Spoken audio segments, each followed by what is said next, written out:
country. Vice President Harris, you and President Trump were elected 4 years ago, and your opponent on the stage here tonight often asks his supporters, are you better off than you were 4 years ago? When it comes to the economy, do you believe Americans are better off than they were 4 years ago? So I was raised as a middle class kid. And I am actually the only person on this stage who has a plan that is about lifting up the middle class and working people of America. I believe in the ambition, the aspirations, the dreams of the American people. And that is why I imagine and have actually a plan to build what I call an opportunity economy. Because here's the thing. We know that we have a shortage of homes and housing, and the cost of housing is too expensive for far too many people. We know that young families need support to raise their children, and I intend on extending a tax cut for those families of $6,000, which is the largest child tax credit that we have given in a long time, so that those young families can afford to buy a crib, buy a car seat, buy clothes for their children. My passion, one of them, is small businesses. My mother raised my sister and me, but there was a woman who helped raise us. We call her our second mother. She was a small business owner. I love our small businesses. My plan is to give a $50,000 tax deduction to start up small businesses, knowing they are part of the backbone of America's economy. My opponent, on the other hand, his plan is to do what he has done before, which is to provide a tax cut for billionaires and big corporations, which will result in $5 trillion to America's deficit. My opponent has a plan that I call the Trump's sales tax, which would be a 20% tax on everyday goods that you rely on to get through the month. Economists have said that Trump sales tax would actually result for middle-class families in about $4,000 more a year because of his policies and his ideas about what should be the backs of middle-class people paying for tax cuts for billionaires. President Trump, I'll give you 2 minutes. First of all, I have no sales tax. That's an incorrect statement. She knows that. We're doing tariffs on other countries. Other countries are going to finally, after 75 years, pay us back for all that we've done for the world. And the tariff will be substantial in some cases. I took in billions and billions of dollars, as you know, from China. In fact, they never took the tariff off because there was so much money they can't. It would totally destroy everything that they've set out to do. They're taking in billions of dollars from China and other places. They've left the tariffs on. When I had it, I had tariffs, and yet I had no inflation. Look, we've had a terrible economy because inflation which is really known as a country buster. It breaks up countries. We have inflation like very few people have ever seen before, probably the worst in our nation's history.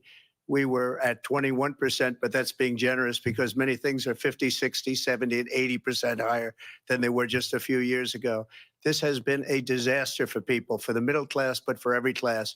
On top of that, we have millions of people pouring into our country from prisons and jails, from mental institutions and insane asylums, and they're coming in and they're taking jobs that are occupied right now by African Americans and Hispanics, and also unions. Unions are going to be affected very soon. And you see what's happening. You see what's happening with towns throughout the United States. You look at Springfield, Ohio. You look at Aurora in Colorado.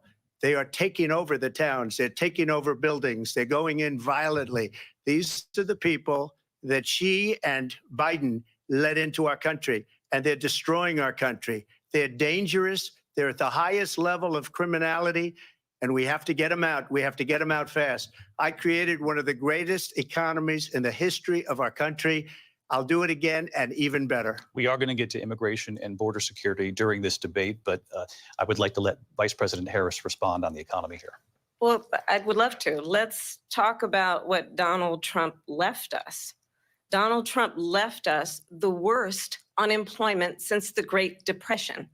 Donald Trump left us the worst public health epidemic in a century. Donald Trump left us the worst attack on our democracy since the Civil War. And what we have done is clean up Donald Trump's mess. What we have done and what I intend to do is build on what we know are the aspirations and the hopes of the American people. But I'm going to tell you all in this debate tonight, you're going to hear from the same old tired playbook a bunch of lies, grievances, and name calling. What you're going to hear tonight is a detailed and dangerous plan called Project 2025 that the former president intends on implementing if he were elected again. I believe very strongly that the American people want a president who understands the importance of bringing us together, knowing we have so much more in common than what separates us. And I pledge to you to be a president for all Americans. President Trump will give you a minute here to respond. Number one, I have nothing to do, as you know, and as she knows better than anyone, I have nothing to do with Project 2025. That's out there. I haven't read it. I don't want to read it purposely. I'm not going to read it. This was a group of people that got together. They came up with some ideas, I guess some good, some bad, but it makes no difference. I have nothing to do. Everybody knows I'm an open book. Everybody knows what I'm going to do. Cut taxes very substantially and create a great economy like I did before. We had the greatest economy. We got hit with a pandemic. And the pandemic was not since 1917, where 100 million people died, has there been anything like it. We did a phenomenal job with the pandemic. We handed them over a country where the economy and where the stock market was higher than it was before the pandemic came in. Nobody's ever seen anything like it. We made ventilators for the entire world. We got gowns, we got masks, we did things that nobody thought possible. And people give me credit for rebuilding the military. They give me credit for a lot of things, but not enough credit for the great job we did with the pandemic. But the only jobs they got were bounce back jobs. These were jobs bounced back, and it bounced back and it went to their benefit. But I was the one that created them. They know it, and so does everybody else. Vice President Harris, I'll let you respond. So Donald Trump has no plan for you. And when you look at his economic plan, it's all about tax breaks for the richest people. I am offering what I describe as an opportunity economy. And the best economists in our country, if not the world, have reviewed our relative plans for the future of America. What Goldman Sachs has said is that Donald Trump's plan would make the economy worse. Mine would strengthen the economy. What the Wharton School has said is Donald Trump's plan would actually explode the deficit. 16 Nobel laureates have described his economic plan as something that would increase inflation and by the middle of next year would invite a recession. You just have to look at where we are and where we stand on the issues. And I'd invite you to know that Donald Trump actually has no plan for you because he is more interested in defending himself than he is in looking out for you. It's just a soundbite. They gave her that to say. Look, I went to the Wharton School of Finance, and many of those professors, the top professors, think my plan is a brilliant plan. It's a great plan. It's a plan that's going to bring up our worth, our value as a country. It's going to make people want to be able to go and work and create jobs and create a lot of good, solid money for our country. And just to finish off, she doesn't have a plan. She copied Biden's plan, and it's like 4 sentences, like run, spot, run. 4 sentences that are just, oh, we'll try and lower taxes. She doesn't have a plan. Take a look at her plan. She doesn't have a plan. Mr. President, I do want to drill down on something you both brought up. The Vice President brought up your tariffs. You responded, and let's drill down on this because your plan is what she calls is essentially a national sales tax. Your proposal calls for tariffs, as you pointed out here, on foreign imports across the board. You recently said that you might double your plan, imposing tariffs up to 20% on goods coming into this country. As you know, many economists say that with tariffs at that level, costs are then passed on to the consumer. Vice President Harris has argued it'll mean higher prices on gas, food, clothing, medication, arguing it costs the typical family nearly $4,000 a year. Do you believe Americans can afford higher prices because of tariffs? They're not going to have higher prices. What's going to have and who's going to have higher prices is China and all of the countries that have been ripping us off for years. I was the only president ever. China was paying us hundreds of billions of dollars, and so were other countries. And, you know, if she doesn't like them, they should have gone out and they should have immediately cut the tariffs. But those tariffs are there 3.5 years now under their administration. We are going to take in billions of dollars, hundreds of billions of dollars. I had no inflation, virtually no inflation. They had the highest inflation perhaps in the history of our country because I've never seen a worse period of time. People can't go out and buy cereal or bacon or eggs or anything else. The people of our country are absolutely dying with what they've done. They've destroyed the economy. And all you have to do is look at a poll. The polls say 80 and 85 and even 90% that the Trump economy was great, that their economy was terrible. Vice President Harris, I do want to ask for your response. And you heard what the president said there, because the Biden administration did keep a number of the Trump tariffs in place. So how do you respond? Well, let's be clear that the Trump administration resulted in a trade deficit, one of the highest we've ever seen in the history of America. He invited trade wars. You want to talk about his deal with China? What he ended up doing is, under Donald Trump's presidency, he ended up selling American chips to China to help them improve and modernize their military, basically sold us out, when a policy about China should be in making sure the United States of America wins the competition for the 21st century, which means focusing on the details of what that requires, focusing on relationships with our allies, focusing on investing in American-based technology so that we win the race on AI, on quantum computing, focusing on what we need to do to support America's workforce so that we don't end up having on the short end of the stick in terms of workers' rights. But what Donald Trump did, let's talk about this, with COVID, is he actually thanked President Xi for what he did during COVID. Look at his tweet. Thank you, President Xi, exclamation point, when we know that Xi was responsible for lacking and not giving us transparency about the origins of COVID. President Trump, I'll let you respond. First of all, they bought their chips from Taiwan. We hardly make chips anymore because of philosophies like they have and policies like they have. I don't say her because she has no policy. Everything that she believed 3 years ago and 4 years ago is out the window. She's going to my philosophy now. In fact, I was going to send her a MAGA hat. She's gone to my philosophy. But if she ever got elected, she'd change it. And it will be the end of our country. She's a Marxist. Everybody knows she's a Marxist. Her father's a Marxist professor in economics, and he taught her well. But when you look at what she's done to our country, and when you look at these millions and millions of people that are pouring into our country monthly, where it's, I believe, 21 million people, not the 15 that people say, and I think it's a lot higher than the 21. That's bigger than New York State pouring in. And just look at what they're doing to our country. They're criminals. Many of these people coming in are criminals. And that's bad for our economy, too. You know, you mentioned before, we'll talk about immigration later. Well, bad immigration is the worst thing that can happen to our economy. They have, and she has, destroyed our country with policy that's insane. Almost policy that you'd say they have to hate our country. President Trump, thank you. Lindsay? I want to turn to the issue of abortion. President Trump, you've often touted that you were able to kill Roe v. Wade. Last year, you said that you were proud to be the most pro-life president in American history. Then last month, you said that your administration would be great for women and their reproductive rights. In your home state of Florida, you surprised many with regard to your 6-week abortion ban, because you initially had said that it was too short. And you said, quote, I'm going to be voting that we need more than 6 weeks. But then the very next day, you reversed course and said you would vote to support the 6-week ban. Vice President Harris says that women shouldn't trust you on the issue of abortion because you've changed your position so many times. Therefore, why should they trust you? Well, the reason I'm doing that vote is because the plan is, as you know, the vote is, they have abortion in the 9th month. They even have, and you can look at the governor of West Virginia, the previous governor of West Virginia, not the current governor, who's doing an excellent job, but the governor before, he said the baby will be born and we will decide what to do with the baby. In other words, we'll execute the baby. And that's why I did that, because that predominates, because they're radical. The Democrats are radical in that. And her vice presidential pick, which I think was a horrible pick, by the way, for our country, because he is really out of it.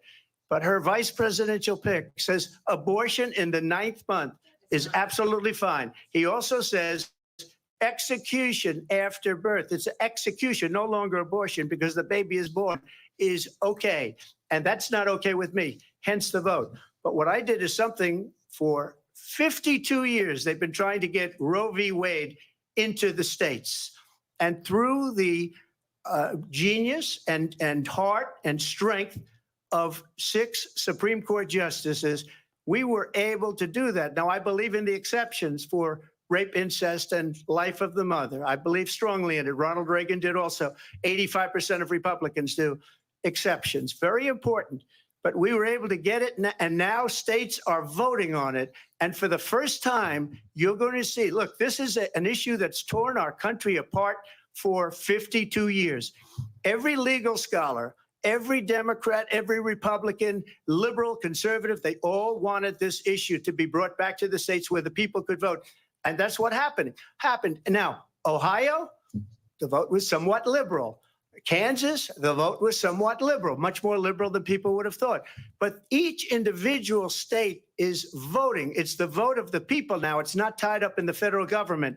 I did a great service in doing it. It took courage to do it. And the Supreme Court had great courage in doing it. And I give tremendous credit to those 6 justices. There is no state in this country where it is legal to kill a baby after it's born.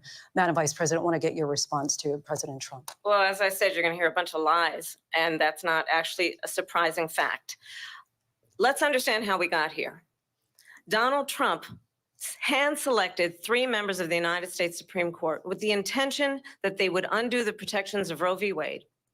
And they did exactly as he intended. And now in over 20 states, there are Trump abortion bans, which make it criminal for a doctor or nurse to provide health care. In one state, it provides prison for life. Trump abortion bans that make no exception even for rape and incest, which understand what that means. A survivor of a crime of violation to their body does not have the right to make a decision about what happens to their body next. That is immoral. And one does not have to abandon their faith or deeply held beliefs to agree. The government, and Donald Trump certainly, should not be telling a woman what to do with her body. I have talked with women around our country. You want to talk about this is what people wanted? Pregnant women who want to carry a pregnancy to term, suffering from a miscarriage, being denied care in an emergency room because the healthcare providers are afraid they might go to jail, and she's bleeding out in a car in the parking lot. She didn't want that. Her husband didn't want that. A 12 or 13-year-old survivor of incest being forced to carry a pregnancy to term. They don't want that.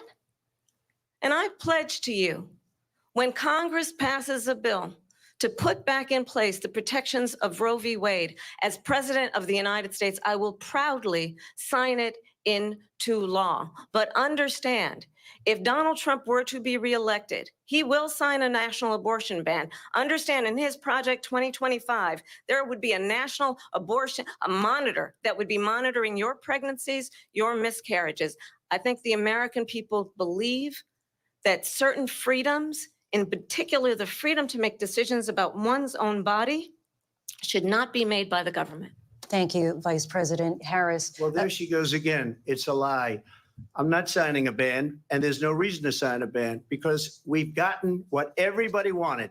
Democrats, Republicans, and everybody else, and every legal scholar wanted it to be brought back into the states, and the states are voting. And it may take a little time, but for 52 years, this issue has torn our country apart, and they've wanted it back in the states. And I did something that nobody thought was possible. The states are now voting. What she says is an absolute lie. And as far as the abortion ban, no, I'm not in favor of abortion ban, but it doesn't matter because this issue has now been taken over by the states. Would you veto a national abortion ban if it came Well, to I your won't desk? have to because, again, 2 things. Number one, she said she'll go back to Congress. She'll never get the vote. It's impossible for her to get the vote, especially now with the 50-50 and essentially 50-50 in both Senate and the House. She's not going to get the vote. She can't get the vote. She won't even come close to it. So it's just talk. You know what it reminds me of? When they said they're going to get student loans terminated, and it ended up being a total catastrophe. The student loans, and then her, I think probably her boss, if you call him a boss, he spends all his time on the beach. But look, her boss went out and said, we'll do it again. We'll do it a different way. And he went out, got rejected again by the Supreme Court. So all these students got taunted with this whole thing about this whole idea and how unfair that would have been. Part of the reason they lost to the millions and millions of people that had to pay off their student loans, they didn't get it for free. But they were saying it's the same way that they talked about that they talk about abortion. But if I could just get a yes or no, because your running mate, J.D. Vance, has said that you would veto it if it did come to your desk. Well, I didn't discuss it with JD. In all fairness, JD, and I don't mind if he has a certain view, but I think he was speaking for me, but I really didn't. Look, we don't have to discuss it because she'd never be able to get it, just like she couldn't get student loans. They couldn't get student loans. They didn't even come close to getting student loans. They taunted young people and a lot of other people that had loans. They can never get this approved. So it doesn't matter what she says about going to Congress. Well, wonderful. Let's go to Congress, do it. But the fact is that for years, they wanted to get it out of Congress and out of the federal government. And we did something that everybody said couldn't be done. And now you have a vote of the people on abortion. Vice President Harris, I want to give you your time to respond, but I do want to ask, would you support any restrictions on a woman's right to an abortion? I absolutely support reinstating the protections of Roe v. Wade. And as you rightly mentioned, nowhere in America is a woman carrying a pregnancy to term and asking for an abortion. That is not happening. It's insulting to the women of America. And understand what has been happening under Donald Trump's abortion bans. Couples who pray and dream of having a family are being denied IVF treatments. What is happening in our country? Working people, working women who are working 1 or 2 jobs, who can barely afford childcare as it is, have to travel to another state to get on a plane sitting next to strangers to go and get the health care she needs. Barely can afford to do it, and what you are putting her through is unconscionable. And the people of America have not, the majority of Americans believe in a woman's right to make decisions about her own body. And that is why in every state where this issue has been on the ballot, in red and blue states both, the people of America have voted for freedom. Vice President Harris, Excuse me, I thank have you. to respond. Another lie. It's another lie. I have been a leader on IVF, which is fertilization. The IVF, I have been a leader. In fact, when they got a very negative decision on IVF from the Alabama courts, I saw the people of Alabama and the legislature 2 days later voted it in. I've been a leader on it. They know that, and everybody else knows it. I have been a leader on fertilization, IVF. And the other thing, you should ask, will she allow abortion in the 8th month, 9th month, 7th month? Come on. Okay, would you do that? Why don't you ask her that question? Why don't you answer the question? Would you because veto? under Roe v. Answer Wade, the question, would you veto? you could do abortions in the 7th month, the 8th month, the 9th That's month, not true. and probably after birth. Just look at the governor, former governor of Virginia.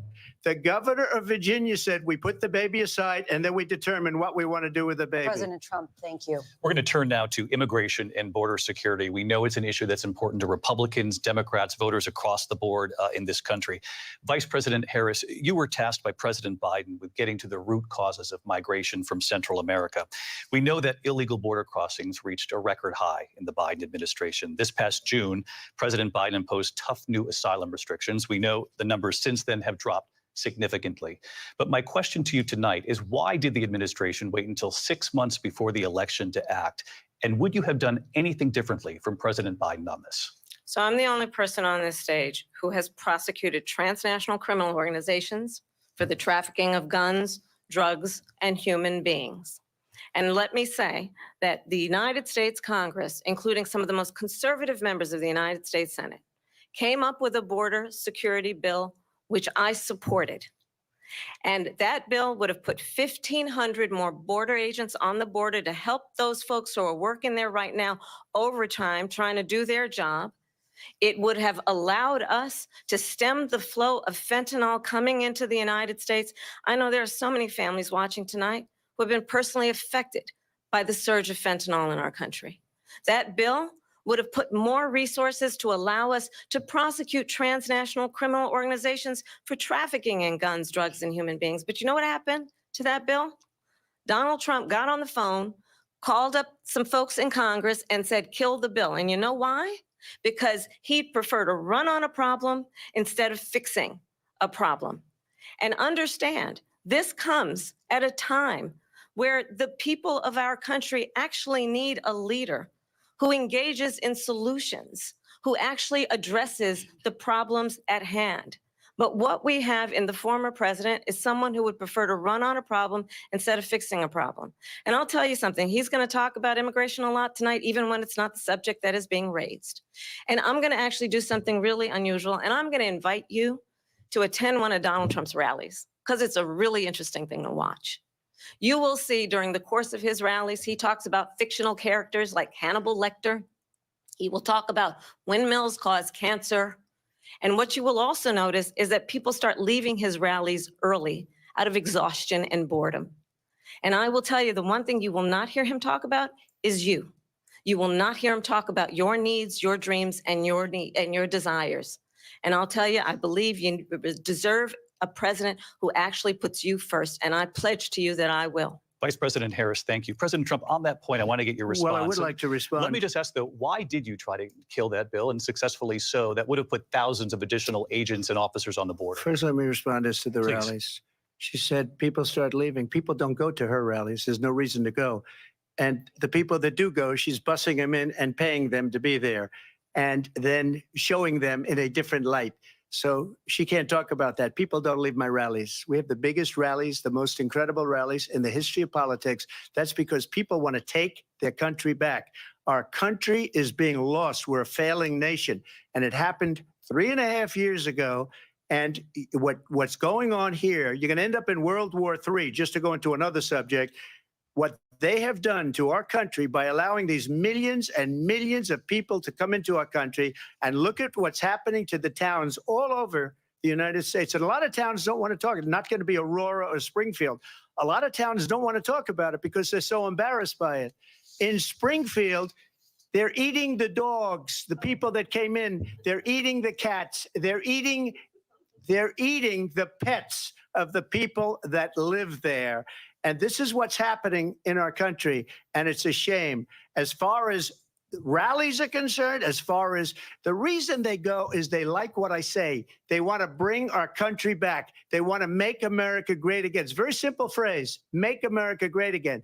She's destroying this country, and if she becomes president, this country doesn't have a chance of success. Not only success, we'll end up being Venezuela on steroids.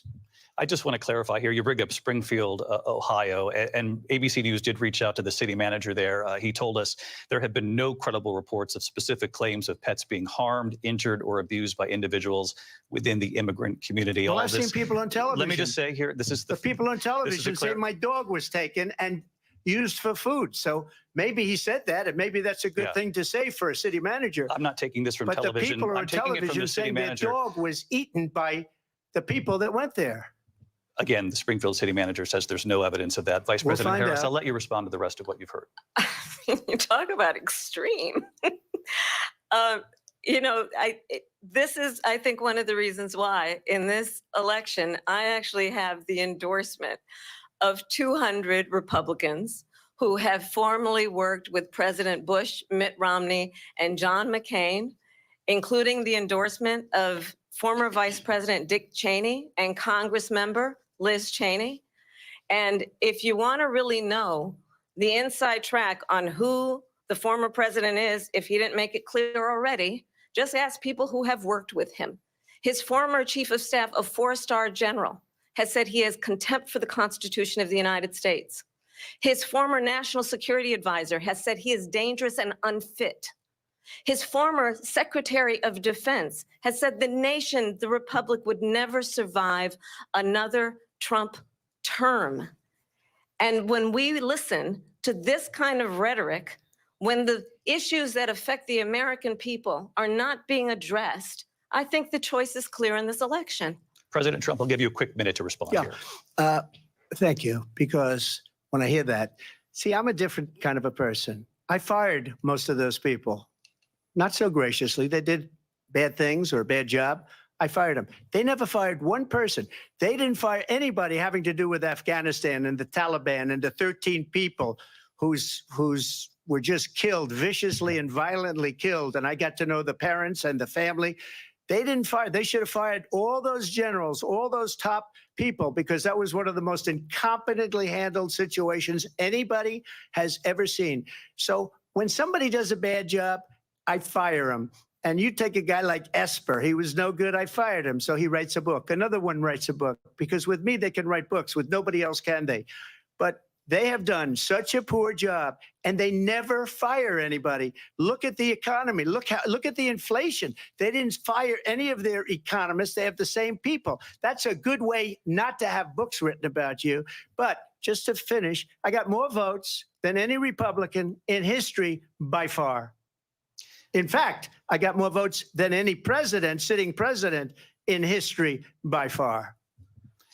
Let me continue on immigration. It was what you wanted to talk about earlier. So let's get back to your deportation proposal that the vice president has reacted to as well.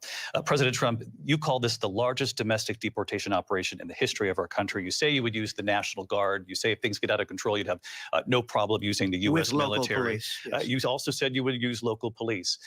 How would you deport 11 million undocumented immigrants? I know you believe that number is much higher. Take us through this. What does this look like? Will authorities be going door to door in this country? Yeah, it is much higher because of them. They allowed criminals, many millions of criminals. They allowed terrorists. They allowed common street criminals. They allowed people to come in, drug dealers, to come into our country. And they're now in the United States and told by their countries like Venezuela, don't ever come back or we're going to kill you. Do you know that crime in Venezuela and crime in countries all over the world is way down? You know why? Because they've taken their criminals off the street and they've given them to her to put into our country. And this will be one of the greatest mistakes in history for them to allow. And I think they probably did it because they think they're going to get votes, but it's not worth it because they're destroying the fabric of our country by what they've done. There's never been anything done like this at all. They've destroyed the fabric of our country. Millions of people let in, and all over the world, crime is down all over the world except here. Crime here is up and through the roof. Despite their fraudulent statements that they made, crime in this country is through the roof. And we have a new form of crime. It's called migrant crime. And it's happening at levels that nobody thought possible. President Trump, as you know, the FBI says overall violent crime is actually coming down in this country. But Vice Excuse me, President the Harris, FBI they were defrauding statements. They didn't include the worst cities. They didn't include the cities with the worst crime. It was a fraud, just like their number of 818,000 jobs that they said they created turned out to be a fraud. President Trump, thank you. I'll let you respond, Vice President Harris. Well, I think this is so rich coming from someone who has been prosecuted for national security crimes, economic crimes, election interference, has been found liable for sexual assault, and his next big court appearance is in November at his own criminal sentencing. And let's be clear, where each person stands on the issue of what is important about respect for the rule of law and respect for law enforcement. The former vice president called for defunding federal law enforcement, 45,000 agents, get this, on the day after he was arraigned on 34 felony counts. So let's talk about what is important in this race. It is important that we move forward, that we turn the page on this same old tired rhetoric and address the needs of the American people, address what we need to do about the housing shortage, which I have a plan for, address what we must do to support our small businesses, address bringing down the price of groceries. But frankly, the American people are exhausted with this same old tired playbook. Vice President Harris, thank you. Excuse me. Every one of those cases was started by them against their political opponent. And I'm winning most of them, and I will win the rest on appeal.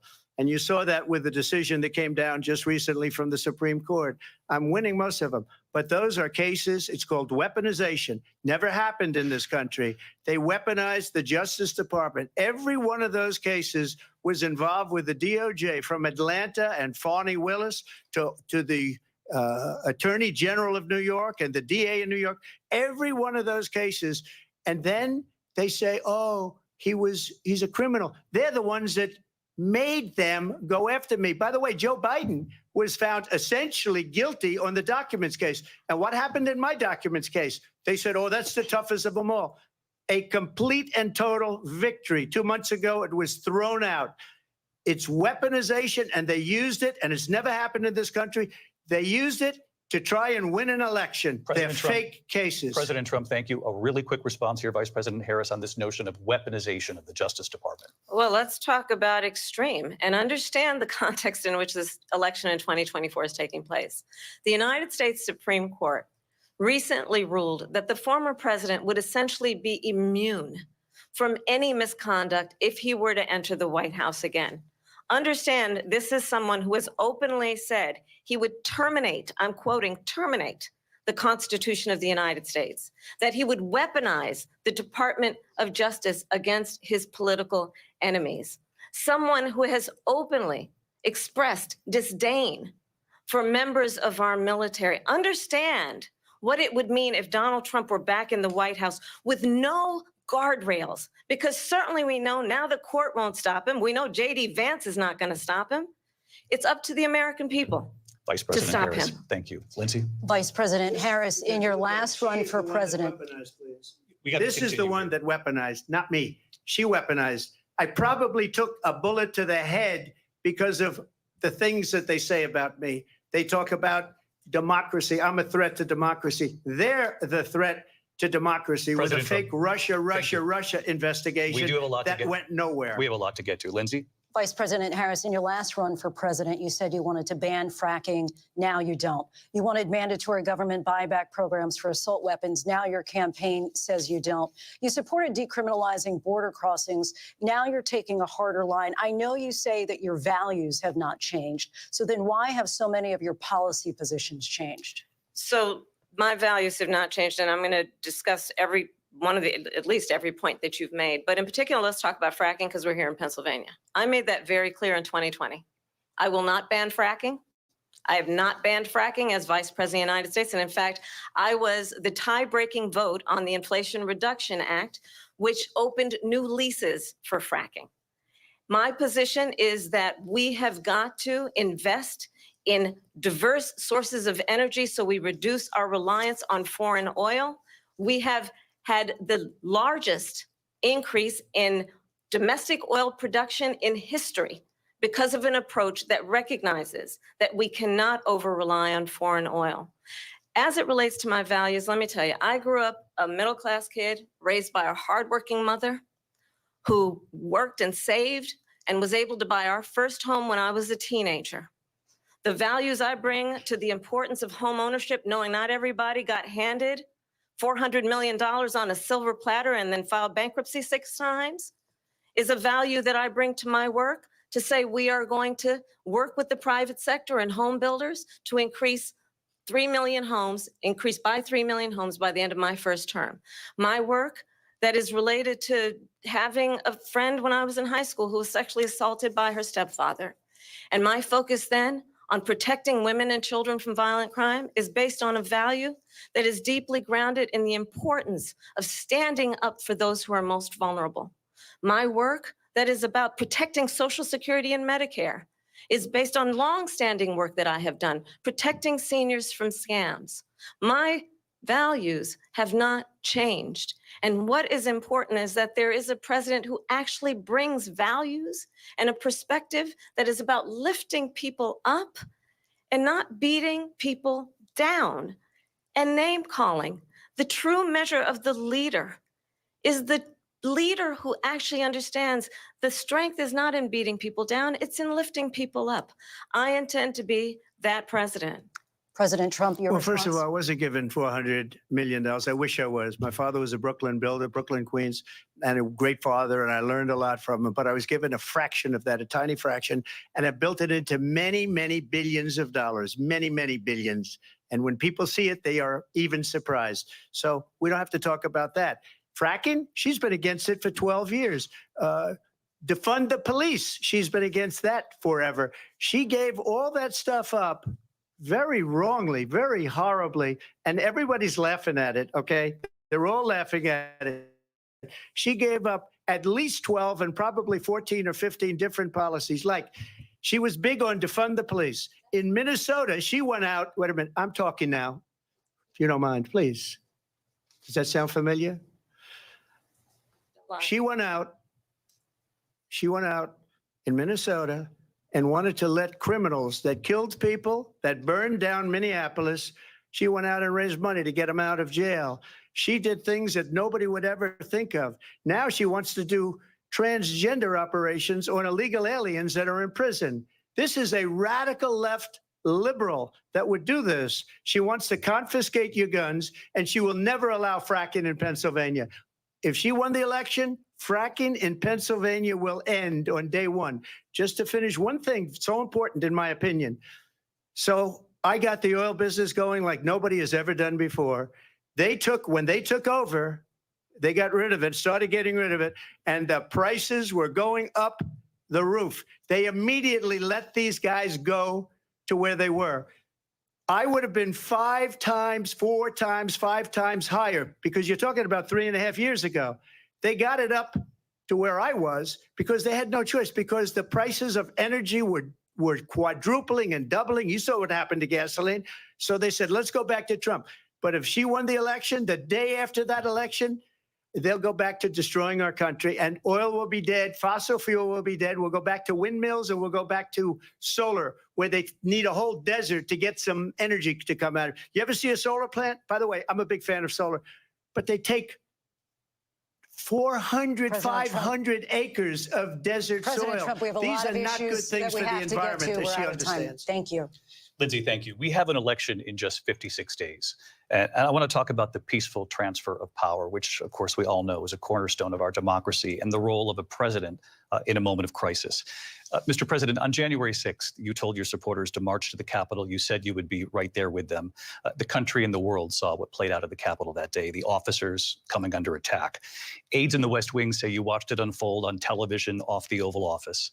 You did send out tweets, but it was more than 2 hours before you sent out that video message telling your supporters to go home. Is there anything you regret about what you did on that day?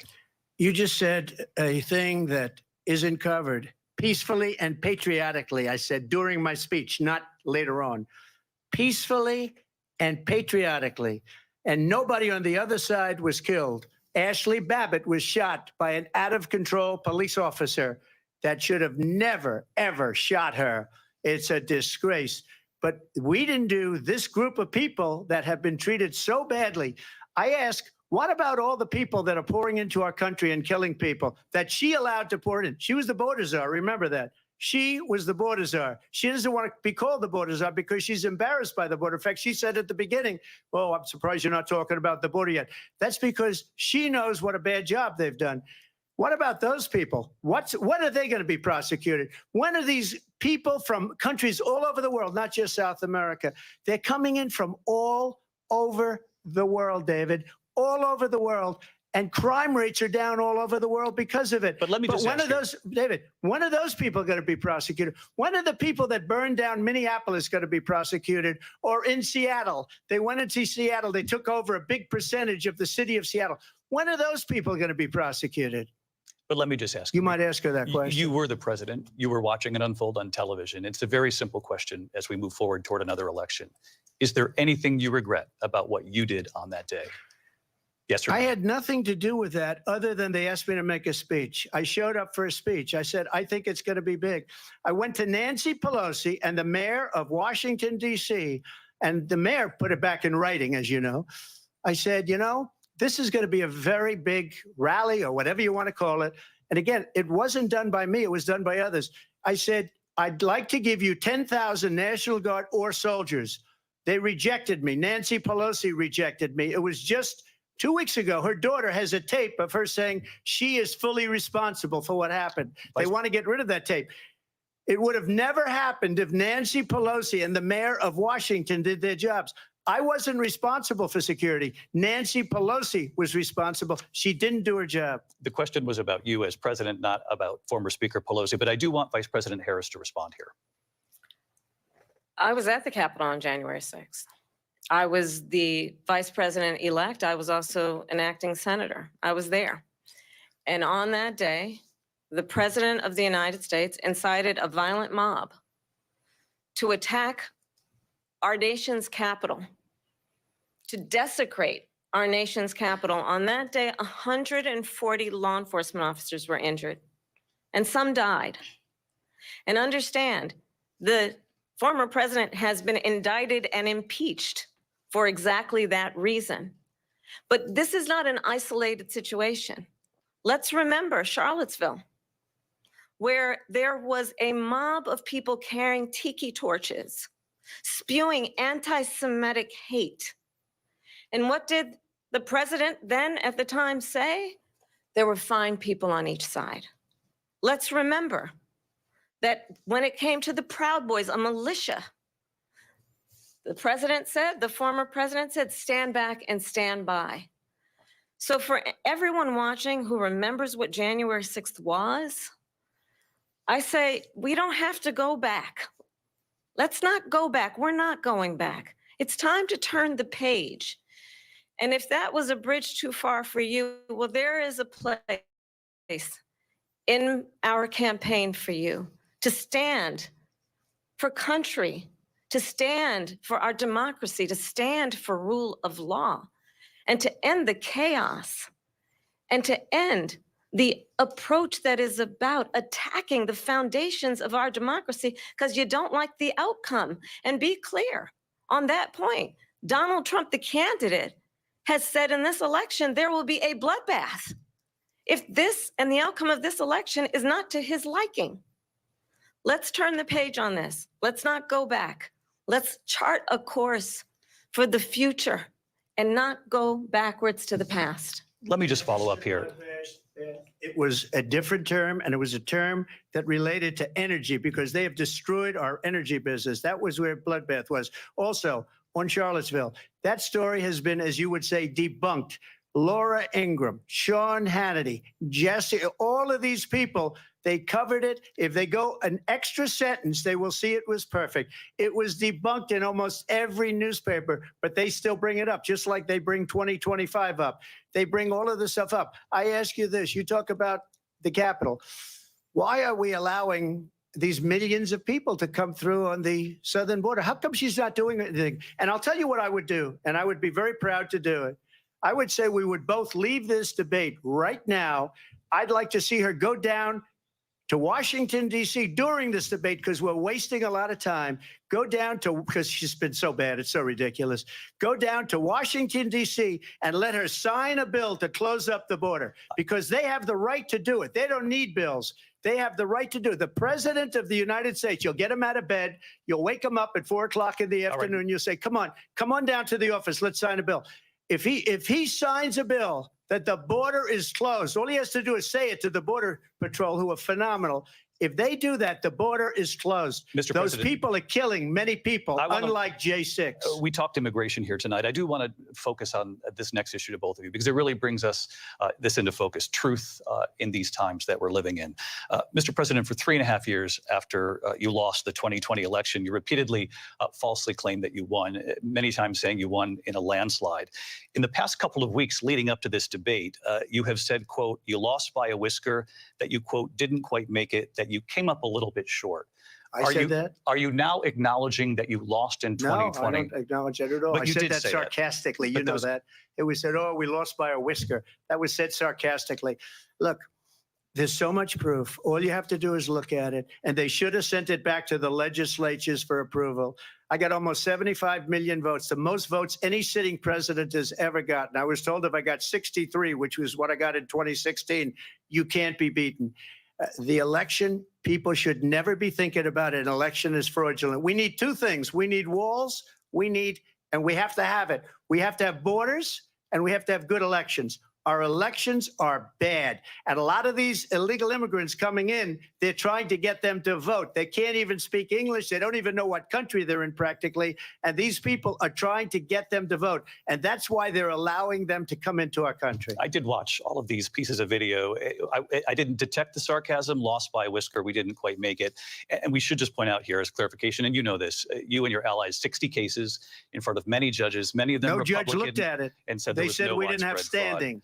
That's the other thing. They said we didn't have standing, a technicality. Can you imagine a system where a person in an election doesn't have standing? The president of the United States doesn't have standing. That's how we lost. If you look at the facts, and I'd love to have you'll do a special on it.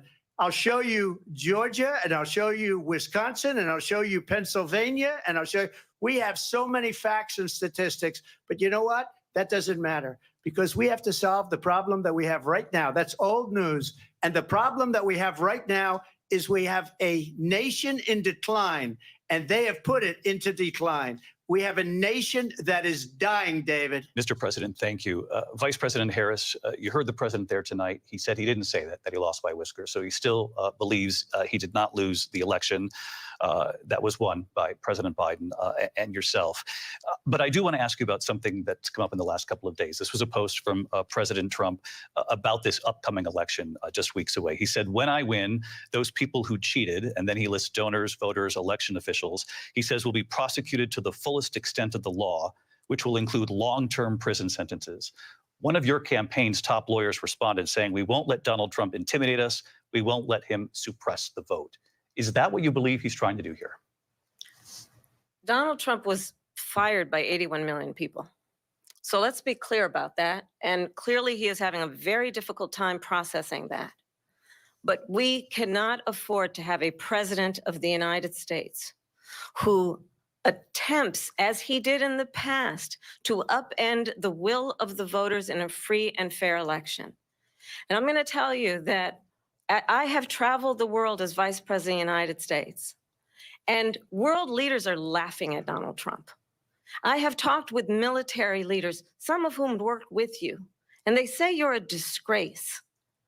And when you then talk in this way in a presidential debate and deny what over and over again are court cases you have lost because you did in fact lose that election, it leads one to believe that perhaps we do not have in the candidate to my right the temperament or the ability to not be confused about fact. That's deeply troubling, and the American people deserve better. I'll give you 1 minute to respond, Mr. President. Let me just say about world leaders. Viktor Orban, one of the most respected men, they call him a strong man. He's a tough person, smart, Prime Minister of Hungary. They said, why is the whole world blowing up? 3 years ago, it wasn't. Why is it blowing up? He said, because you need Trump back as president.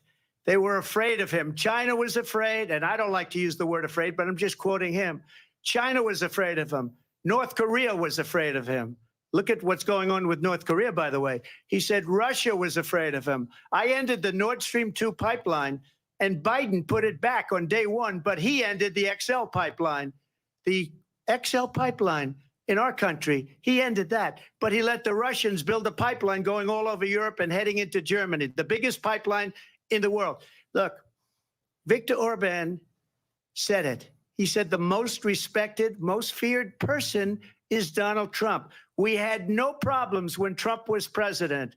But when this weak, pathetic man that you saw at a debate just a few months ago, that if he weren't in that debate, he'd be running instead of her. She got no votes. He got 14 million votes. What you did, you talk about a threat to democracy. He got 14 million votes, and they threw him out of office. And you know what? I'll give you a little secret. He hates her. He can't stand her. But he got 14 million votes. They threw him out. She got 0 votes. And when she ran, she was the first one to leave because she failed. And now she's running. I don't understand it, but I'm okay with it because your time is I up. think we're going to do very well. We've got a lot more to get to. Turning now to the Israel-Hamas war and the hostages who are still being held, Americans among them. Vice President Harris, in December, you said, quote, Israel has a right to defend itself, but you added, quote, it matters how, saying international humanitarian law must be respected. Israel must do more to protect innocent civilians. You said that 9 months ago. Now an estimated 40,000 Palestinians are dead. Nearly 100 hostages remain. Just last week, Prime Minister Benjamin Netanyahu said there's not a deal in the making. President Biden has not been able to break through the stalemate. How would you do it? Well, let's understand how we got here. On October 7, Hamas, a terrorist organization, slaughtered 1,200 Israelis. many of them young people who were simply attending a concert. Women were horribly raped. And so, absolutely, I said then, I say now, Israel has a right to defend itself. We would. And how it does so matters, because it is also true far too many innocent Palestinians have been killed, children, mothers. What we know is that this war must end. It must end immediately. And the way it will end is we need a ceasefire deal and we need the hostages out. And so we will continue to work around the clock on that. Work around the clock, also understanding that we must chart a course for a two-state solution. And in that solution, there must be security for the Israeli people and Israel, and in equal measure for the Palestinians. But the one thing I will assure you always, I will always give Israel the ability to defend itself, in particular as it relates to Iran and any threat that Iran and its proxies pose to Israel. But we must have a two-state solution where we can rebuild Gaza, where the Palestinians have security, self-determination, and the dignity they so rightly deserve. President Trump, how would you negotiate with Netanyahu and also Hamas in order to get the hostages out and prevent the killing of more innocent civilians in Gaza? If I were president, it would have never started. If I were president, Russia would have never, ever, I know Putin very well, he would have never, and there was no threat of it either, by the way, for 4 years, have gone into Ukraine and killed millions of people when you add it up, far worse than people understand what's going on over there. But when she mentions about Israel, all of a sudden, she hates Israel. She wouldn't even meet with Netanyahu when he went to Congress to make a very important speech. She refused to be there because she was at a sorority party of hers. She wanted to go to the sorority party. She hates Israel. If she's president, I believe that Israel will not exist within 2 years from now. And I've been pretty good at predictions, and I hope I'm wrong about that one. She hates Israel. At the same time, in her own way, she hates the Arab population because the whole place is going to get blown up. Arabs, Jewish people, Israel will be gone. It would have never happened. Iran was broke under Donald Trump.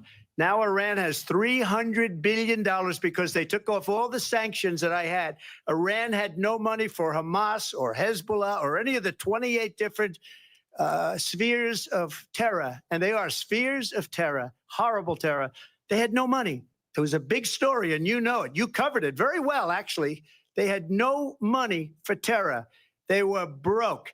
Now they're a rich nation. And now what they're doing is they're spreading that money around. Look at what's happening with the Houthis and Yemen. Look at what's going on in the Middle East. This would have never happened. I will get that settled and fast, and I'll get the war with Ukraine and Russia ended. If I'm president-elect, I'll get it done before even becoming president. Vice President Harris, he says you hate Israel. That's absolutely not true. I have my entire career and life supported Israel and the Israeli people. He knows that. He's trying to, again, divide and distract from the reality, which is it is very well known that Donald Trump is weak and wrong on national security and foreign policy. It is well known that he admires dictators, wants to be a dictator on day one, according to himself. It is well known that he said of Putin that he can do whatever the hell he wants and go into Ukraine. It is well known that he said when Russia went into Ukraine, it was brilliant. It is well known he exchanged love letters with Kim Jong-un. And it is absolutely well known that these dictators and autocrats are rooting for you to be president again because they're so clear. They can manipulate you with flattery and favors. And that is why so many military leaders who you have worked with have told me you are a disgrace. That is why we understand that we have to have a president who is not consistently weak and wrong on Vice national President security, Harris. including the importance of upholding and respecting in highest regard our military. Vice President Harris, thank you. They're the ones, and she's the one that caused it. that's weak or national security by allowing every nation last month for the year, 168 different countries sending people into our country. Their crime rates are way down. Putin endorsed her last week, said, I hope she wins. And I think he meant it, because what he's gotten away with is absolutely incredible. It wouldn't have happened with me. The leaders of other countries think that they're weak and incompetent, and they are. They're grossly incompetent. And I just ask one question. Why does Biden go in and kill the Keystone Pipeline and approve the single biggest deal that Russia's ever made, Nord Stream 2, the biggest pipeline anywhere in the world going to Germany and all over Europe? Because they're weak and they're ineffective. And Biden, by the way, President gets paid Trump, a lot of money. Thank you. We have a lot of issues to get to. We'll be right back with much more of this historic ABC News presidential debate from the National Constitution Center right here in Philadelphia. Back in a moment.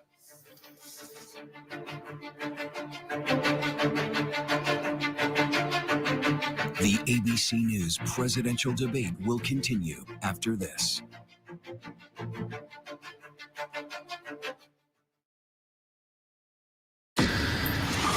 It was a regular day for 19-year-old Melissa Witt. She went to meet her mom at a bowling church league, but she never makes it into the bowling alley. My gut knew this was not a young girl who just ran away. New information, pools of blood were found by detectives. I'd just love to have her back more than anything in the world. It is a heart-wrenching day for the family of Melissa Witt. Police found the body in the Ozark National Forest. We had several suspects. All these kinds of leads. A known serial killer in your area. Could he be involved? We're actually finding key evidence that could have slipped through the cracks. You're looking for that game-changing piece. Her last hours on this earth were probably the most horrific a person can experience. This beautiful young girl. Police will find out what happened. At Wit's End, the hunt for a killer, only on Hulu. Baywatch is a fantasy. When you hear that theme song, it was a wild time, and I was a wild chick. Jason Momoa exploded. Carmen was a bombshell. Pamela Anderson was an icon. I'm really proud of everything I've done. Almost. Baywatch was a whirlwind of epic highs and bitter lows. Everyone likes to watch sexy things. You're 24. He's 54. Yeah. It just seemed like I had met my soulmate. You fired 4 times. Friday, 2020 is all new. The 32-year-old former ballerina, the center of the so-called Black Swan trial. Here we go. You haven't spoken out before. Why did you decide to talk now? The stunning all-new 2020 premieres Friday at 9, 8 Central on ABC. Hey, good morning, America. Good morning, America. Good morning, America. Are you ready? Covering the biggest events in the country right now. There's a lot going on here. You don't just see it, you feel it. I'm in. I'm in. I'm in too. I am here and so happy. I'm in. I'm in too. Michael, George, Clara, Ginger.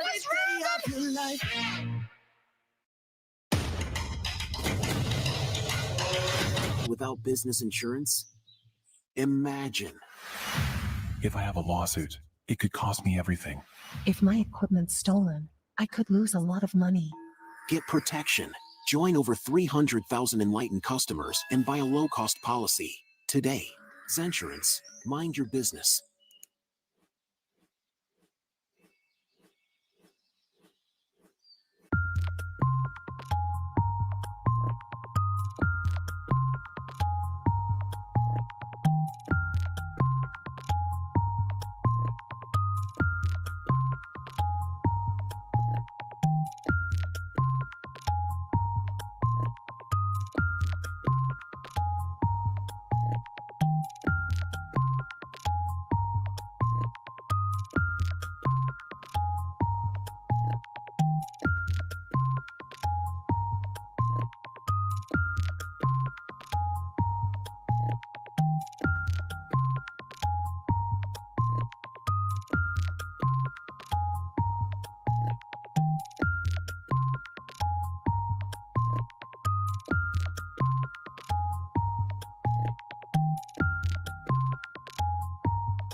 You're streaming ABC News Live.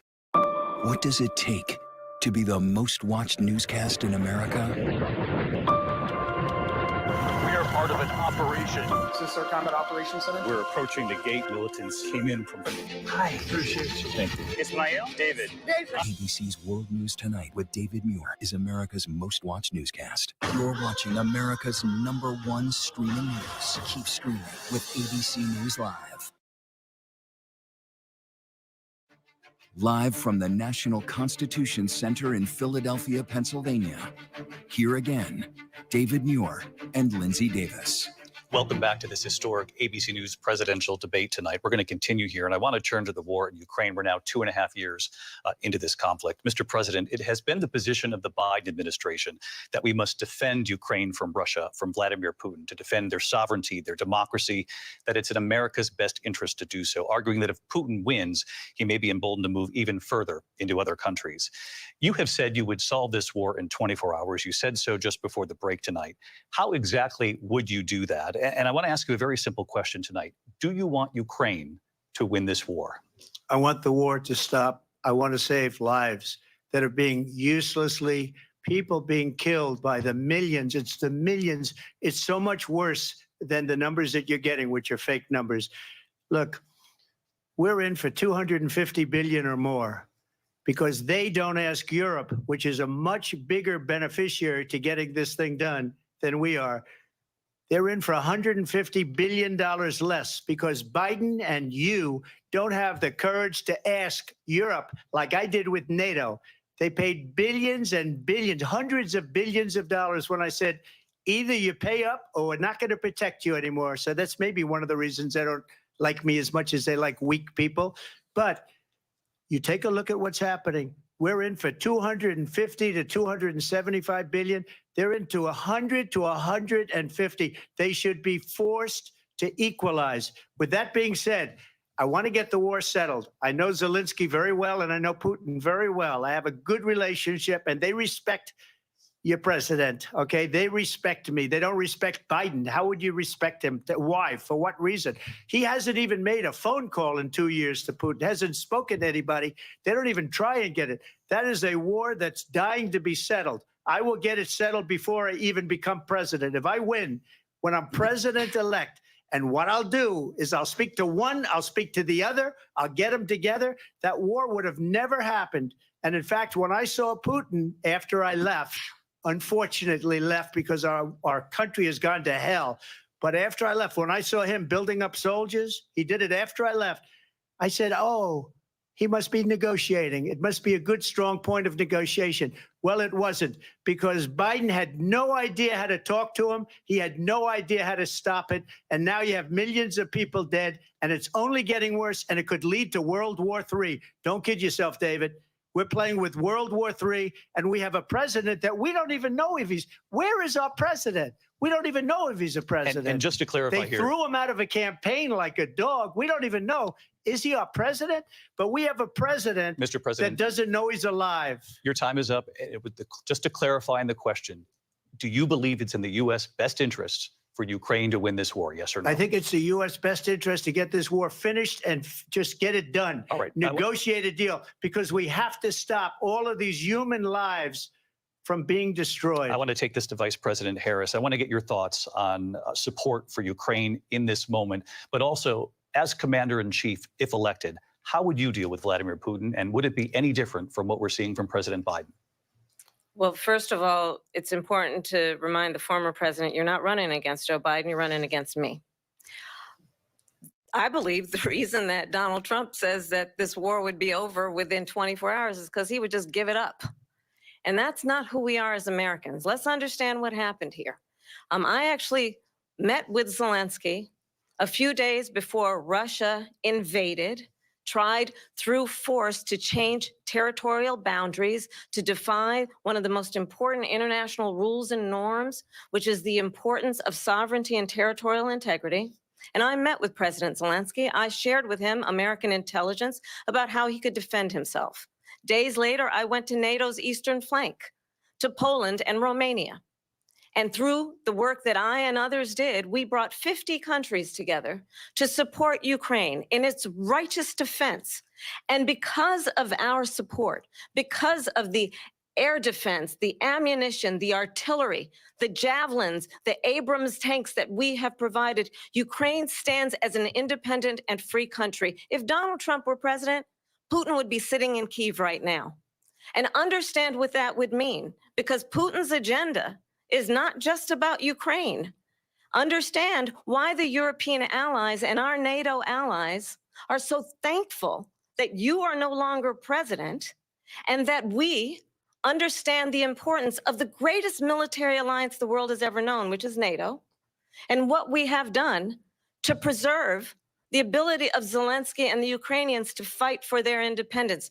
Otherwise, Putin would be sitting in Kyiv with his eyes on the rest of Europe, starting with Poland. And why don't you tell the 800,000 Polish Americans right here in Pennsylvania how quickly you would give up for the sake of favor and what you think is a friendship with what is known to be a dictator who would eat you for lunch.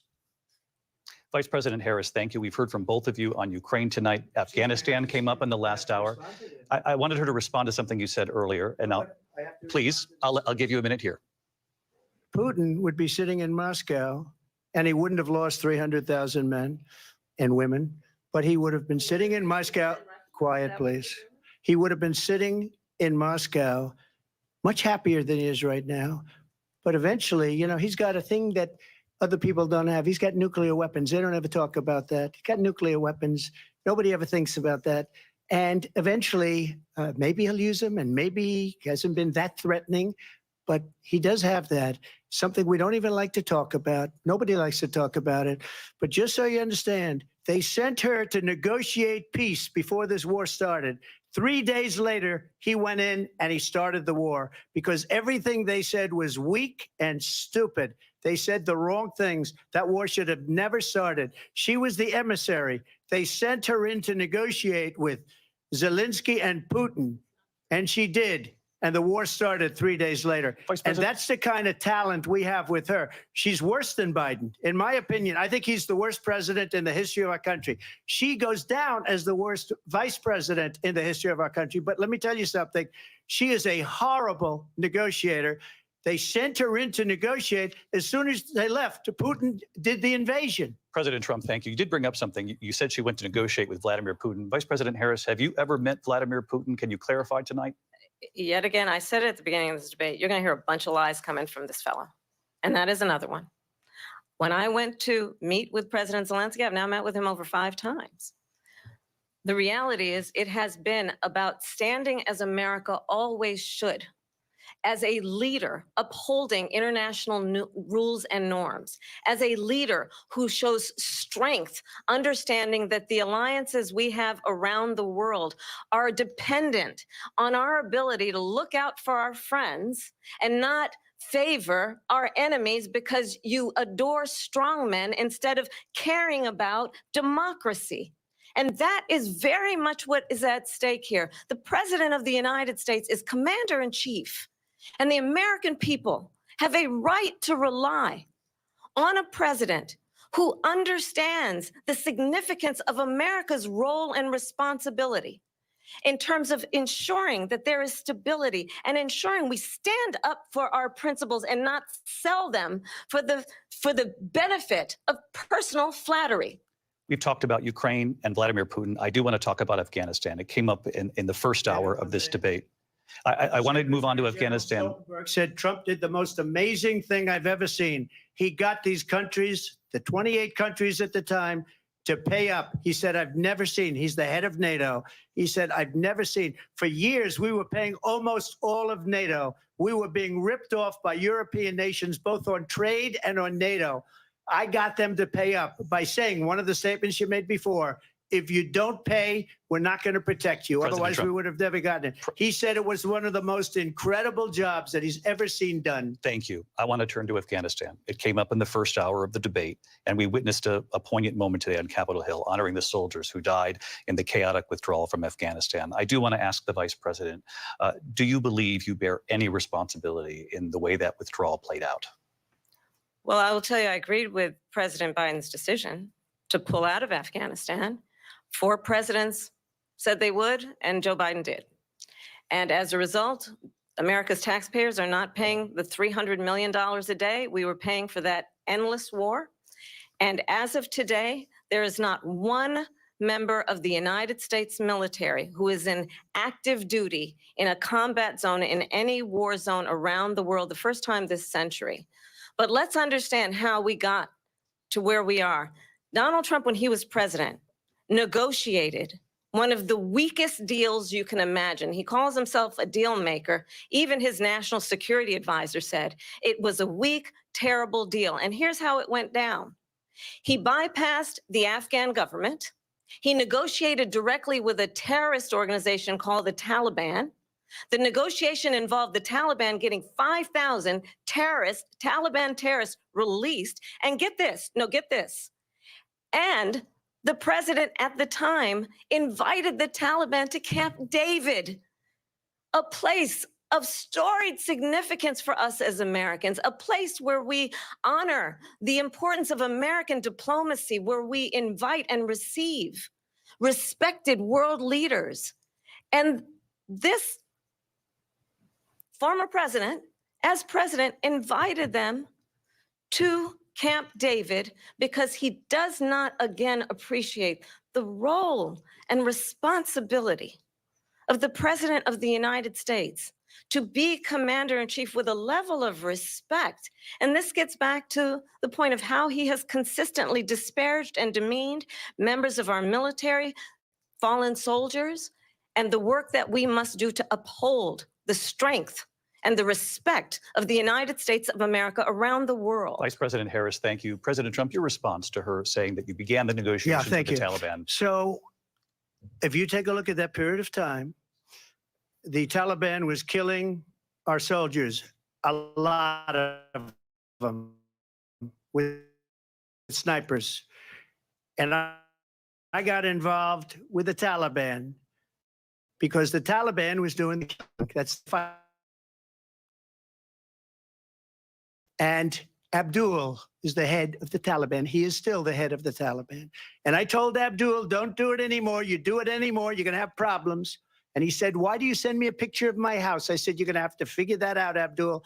And for 18 months, we had nobody killed. We did have an agreement negotiated by Mike Pompeo. It was a very good agreement. The reason it was good, it was we were getting out. We would have been out faster than them, but we wouldn't have lost the soldiers. We wouldn't have left many Americans behind, and we wouldn't have left $85 billion worth of brand new, beautiful military equipment behind. And just to finish, they blew it. The agreement said you have to do this, and they didn't do it. They didn't do it. The agreement was terminated by us because they didn't do what they were supposed to do. I want to move on. And these people did the worst withdrawal, and in my opinion, the most embarrassing moment in the history of our country. And by the way, that's why Russia attacked Ukraine, because they saw how incompetent she and her boss are. President Trump, thank you. I want to move on now to race and politics in this country. Mr. President, you recently said of Vice President Harris, quote, I didn't know she was black until a number of years ago when she happened to turn black, and now she wants to be known as black. I want to ask a bigger picture question here tonight. Why do you believe it's appropriate to weigh in on the racial identity of your opponent? I don't, and I don't care. I don't care what she is. I don't care. You make a big deal out of something. I couldn't care less. Whatever she wants to be is okay with me. But those were your words. So I'm asking. I don't know. I mean, all I can say is I read where she was not black, that she put out, and I'll say that. And then I read that she was black, and that's okay. Either one was okay with me. That's up to her. That's up to her. Vice President Harris, your thoughts on this? I think it's, I mean, honestly, I think it's a tragedy that we have someone who wants to be president who has consistently, over the course of his career, attempted to use race to divide the American people. You know, I do believe that the vast majority of us know that we have so much more in common than what separates us, and we don't want this kind of approach that is just constantly trying to divide us, and especially by race. And let's remember how Donald Trump started. He was a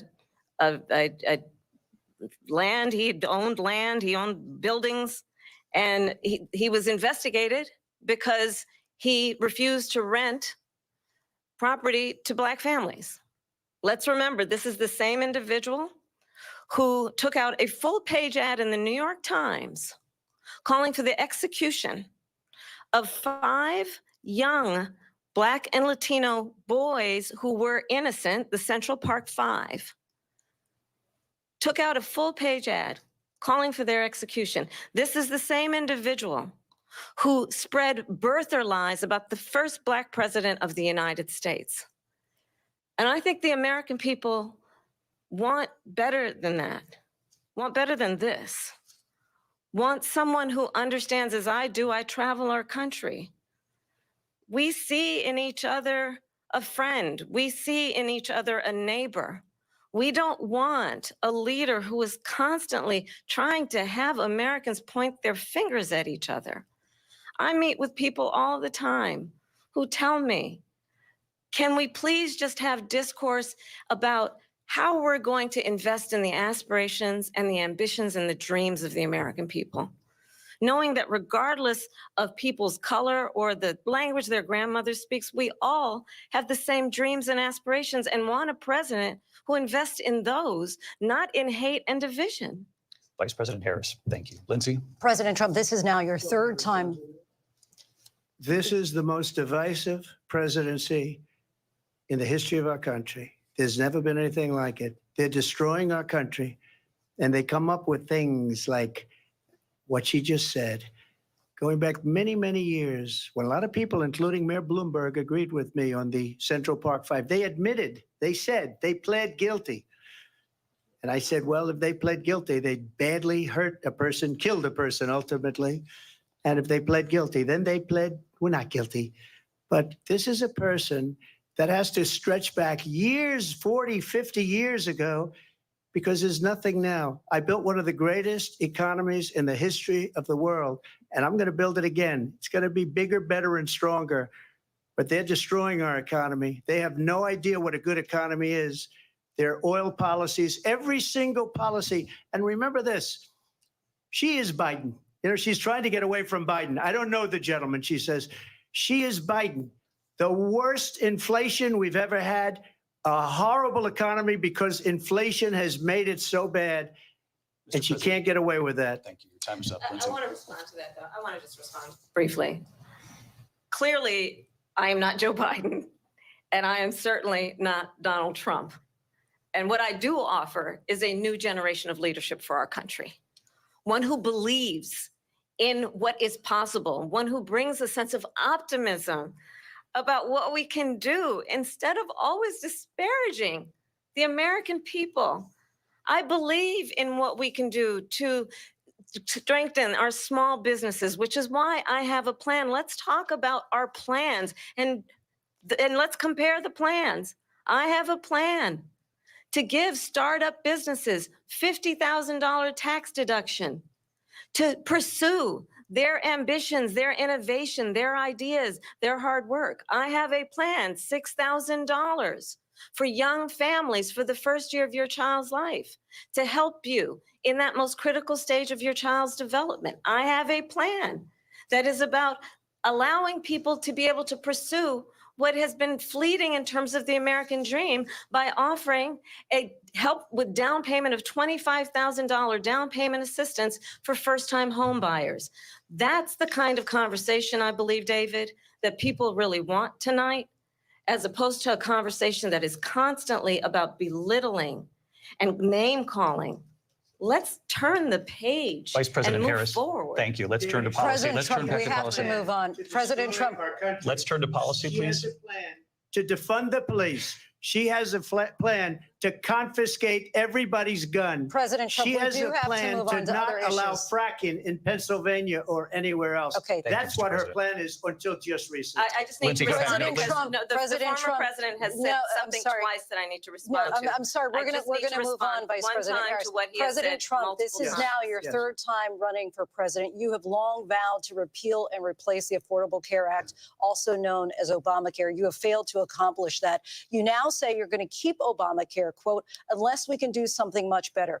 Last month, you said, quote, we're working on it. So tonight, 9 years after you first started running, do you have a plan? And can you tell us what it is? Obamacare was lousy health care, always was. It's not very good today. And what I said, that if we come up with something, and we are working on things, we're going to do it and we're going to replace it. But remember this, I inherited Obamacare because Democrats wouldn't change it. They wouldn't vote for it. They were unanimous. They wouldn't vote to change it. If they would have done that, we would have had a much better plan than Obamacare. But the Democrats came up, they wouldn't vote for it. I had a choice to make when I was president. Do I save it and make it as good as it can be, never going to be great, or do I let it rot? And I felt I had an obligation, even though politically it would have been good to just let it rot and let it go away. I decided, and I told my people, the top people, and they're very good people. I have a lot of good people in that administration. We read about the bad ones. We had some real bad ones too, and so do they. They have really bad ones. The difference is they don't get rid of them. But let me just explain. I had a choice to make. Do I save it and make it as good as it can be, or do I let it rot? And I saved it. I did the right thing. But it's still never going to be great, and it's too expensive for people. And what we will do is we're looking at different plans. If we can come up with a plan that's going to cost our people, our population, less money and be better health care than Obamacare, then I would absolutely do it. But until then, I'd run it as good as it can be run. So just a yes or no, you still do not have a plan. I have concepts of a plan. I'm not president right now. But if we come up with something, I would only change it if we come up with something that's better and less expensive. And there are concepts and options we have to do that. And you'll be hearing about it in the not too distant future. Vice President Harris, in 2017, you supported Bernie Sanders' proposal to do away with private insurance and create a government-run healthcare system. 2 years later, you proposed a plan that included a private insurance option. What is your plan today? Well, first of all, I absolutely support, and over the last 4 years as vice president, private healthcare options. But what we need to do is maintain and grow the Affordable Care Act. But I'll get to that, Lindsay. I just need to respond to a previous point that the former president has made. I've made very clear my position on fracking. And then this business about taking everyone's guns away. Tim Walz and I are both gun owners. We're not taking anybody's guns away. So stop with the continuous lying about this stuff. As it relates to the Affordable Care Act, understand, just look at the history to know where people stand.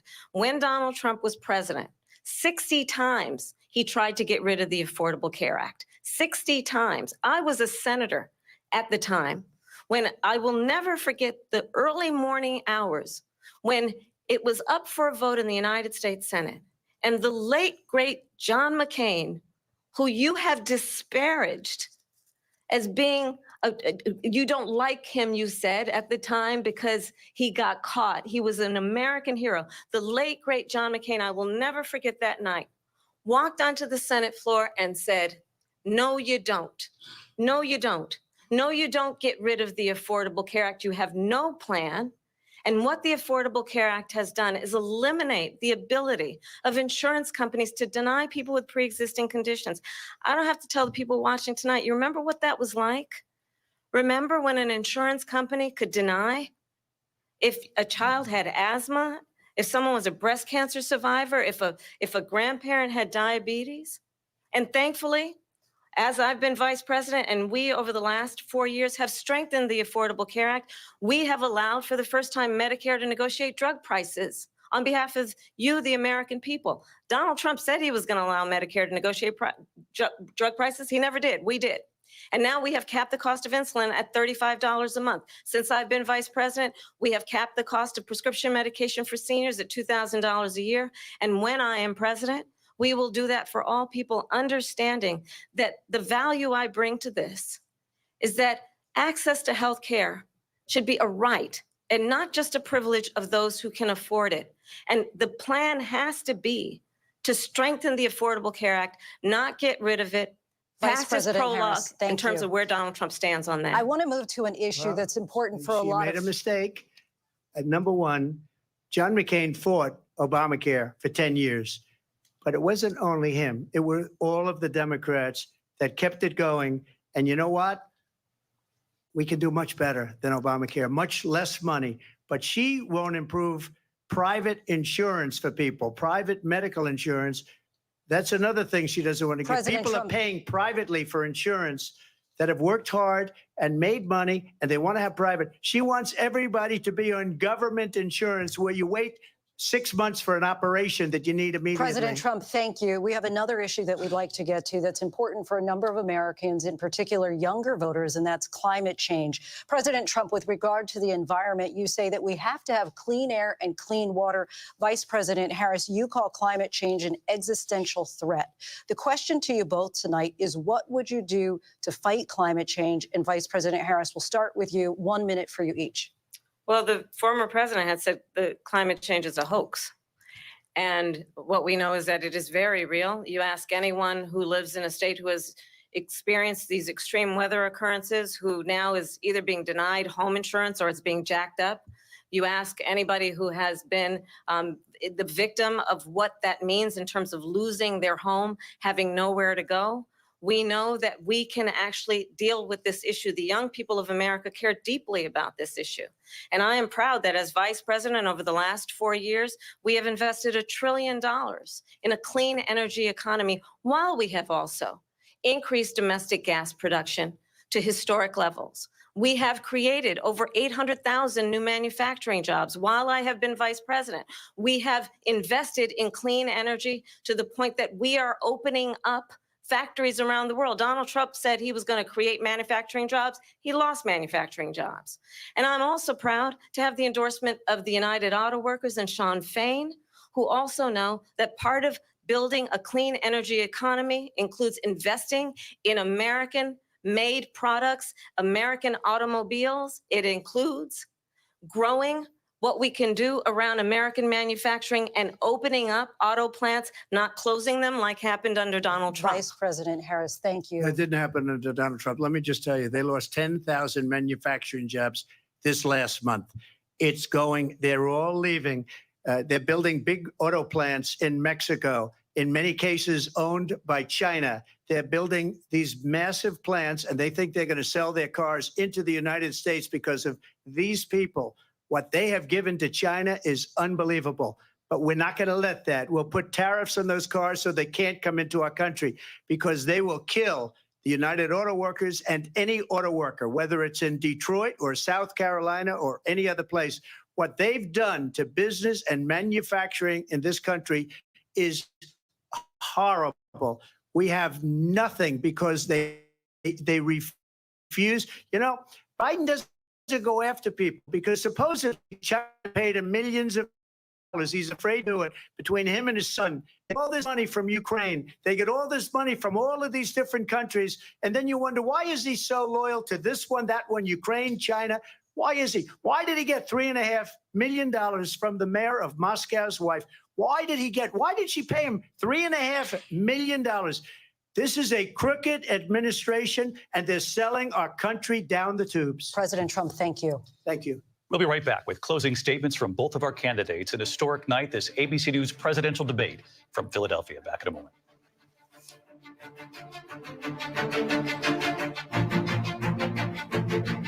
The ABC News presidential debate will continue after this. Baywatch is a fantasy. Baywatch was sexy. Paper, line paper, construction paper, or not. Goodbye, freezer burnt veggies and questionable leftovers. Hello, fresh seasonal ingredients delivered to your door. HelloFresh, home cooking made easy. Order now at hellofresh.ca. Picky cat. Chewy has a cat food for any cat mood. Chewy's here. Shop a variety of irresistible food they'll love to keep them coming back for more.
Central on ABC. Nominations, mornings, evenings, late night, weekends, streaming 24/7. 40 Emmy nominations. Thank you for making ABC News America's #1 news. Get ready, America, every Friday. The hottest trends, styles, and must-have. What's the right stuff to buy right now? I really love that. It's time to buy the right stuff. Yes! And save big time, too. The right stuff. Fridays on GMA. You're going to love it. This is Impact by Nightline. Are you kidding me? My sense was that everybody around him was afraid of him. Brittany describes having a secret abortion that not even her family knew about. What's going on with Kate? What is the relationship like between Harry and William today? What did people start to say? You look great. Are you on Ozempic? I told the kids, I said, I'm not even going to let you eat breakfast until you get your chores done. She talks about tough love and harsh punishment. No, it's abuse. I think Scott Peterson murdered his wife and his child. Prove me wrong. Do you feel the church accepted abuse? Yep, that's him. Ready? Does your church protect sexual predators? How do you top the most watched season yet? Fabulous. It's a bit erratic, a bit exotic. You have no idea. Impact by Nightline. The all-new season premieres this September, only on Hulu. If you were coming of age in the 1980s, the Brat Pack was near the center of your cultural awareness. But for those of us experiencing it from the inside, the Brat Pack was something very different. If you could have the Brat Pack name not exist, would you? I hated the Brat Pack. What a disaster. Why did we take it as an offense? Andrew? I'm not going to say we were the Beatles or anything. Well, we didn't fill Shea Stadium. 1985? I think we could have. Let's go. We are heading into the unknown. Oh my gosh. We just saw what no one has seen before. Well, dead ahead. Tag on! Hammer, hammer, hammer. It doesn't get any more cutting edge than this.